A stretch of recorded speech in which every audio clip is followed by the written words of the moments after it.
پہنچے، اور جو طریقہ علاج وہ ہمیں بتا کے گئے اس میں جو ایک ماخذ ہے وہ میں آپ کو بتا دیتی ہوں، نچوڑ اس کا،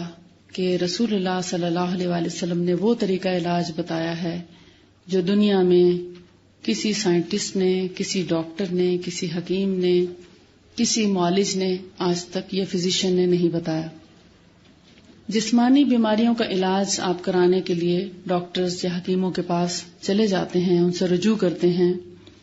دردیں ہوں یا اعصابی مسئلہ ہو یا کچھ اور ایسے پرابلمز ہوں تو اس میں فزیو تھراپی ہو جاتی ہے، کہیں آپ کاؤنسلنگ کروا لیتے ہیں، ذہنی مسائل ہوتے ہیں، لیکن یہ سارے طریقے علاج اگرچہ مددگار ضرور ہیں بیماری کو دور کرنے میں، مگر ضروری نہیں کہ ان سے ہر بیماری دور ہو جائے۔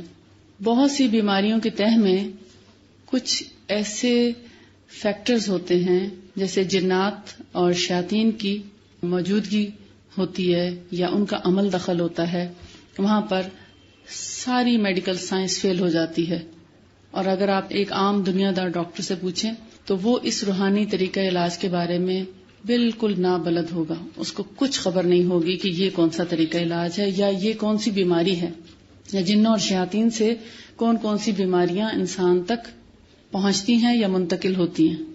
تو وہ کبھی بھی آپ کو اس کا جواب بھی نہیں دے سکیں گے اور نہ اس کا علاج جانتے ہوں گے۔ تو لہٰذا جس اللہ نے ہم کو پیدا کیا، جس رب نے ساری کائنات کو تخلیق کیا، جو اس ساری کائنات کو مینٹین کر رہا ہے، چلانے والا، بنانے والا، اس کو سنبھالنے والا، اس کو پالنے والا، ہم جتنی مخلوقات ہیں چاہے وہ زمین پر ہیں، آسمانوں میں اڑتی پھرتی ہیں، یا زمین کے نیچے ہیں یا پانی کے اندر ہیں، ان سب کو رزق بھی دیتا ہے، ان سب کو پالتا بھی ہے، ان سب کو پیدا بھی کرتا ہے، ان سب کا خیال بھی کرتا ہے، اور جب ہم بیمار ہوتے ہیں تو اس کے ٹھیک ہونے کا علم بھی اسی سے ہی ہم تک پہنچتا ہے۔ اس علم کو جب ہم دیکھتے ہیں تو اس میں ہمیں پتہ چلتا ہے کہ نہ صرف یہ کہ ہماری جسمانی بیماریوں کا علاج اس کے اندر موجود ہے، بلکہ ان کو آپ شیاطین کی طرف سے آنے والی، کیونکہ شیطان جو ہے وہ مادی چیز نہیں ہے، غیر مادی ہے، تو جو غیر مادی چیزیں ہوتی ہیں ان کو عرف عام میں روحانی بولا جاتا ہے، حالانکہ ایک طرف روحانی بولا جاتا ہے پاک کلام یا پاکیزہ کلمات کے ساتھ علاج کرنے کو، لیکن جن کو ہم حواس خمسہ سے محسوس نہیں کر سکتے، نہ چکھ سکتے ہیں، نہ دیکھ سکتے ہیں، نہ سن سکتے ہیں، نہ ٹچ کر کے محسوس کر سکتے ہیں، تو ان کو ہم کیا کہتے ہیں؟ اسپرچل یا روحانی، یعنی ایسی چیز جو ہمارے حواس خمسہ سے بالا تر ہے، ہم اس کے بارے میں کوئی آگاہی نہیں حاصل کر سکتے۔ اس کا سب سے بڑا سورس قرآن پاک ہے، اس کے بعد حدیث ہے، جس سے ہمیں پتہ چلتا ہے کہ یہ کیا چیزیں ہیں جو ہماری صحت پر اثر انداز ہوتی ہیں،